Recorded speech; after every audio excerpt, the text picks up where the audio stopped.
for Timmins, James Bay. Reconciliation is not a hashtag.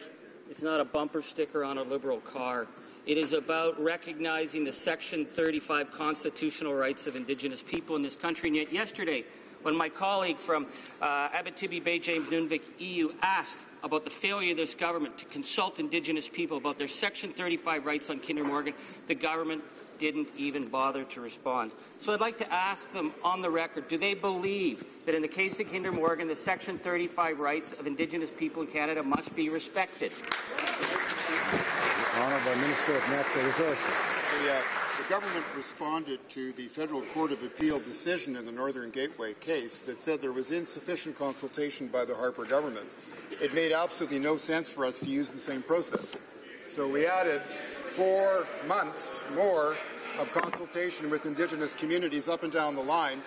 We established a co-developed monitoring committee with Indigenous communities, the first time in Canadian history.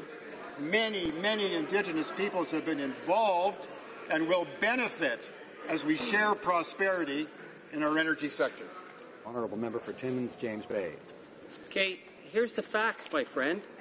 Reconciliation and UNDRIP is going to be made real on the ground by the Indigenous people of this country. And yet, in the middle of what the Texas ultimatum from the oil company to demand action, they met with everybody but the Indigenous people in this country. So I'd like to ask my friend, does he think they're just going to walk past Indigenous Canada to build this Liberal pipeline? Is that what he's telling the people of Canada?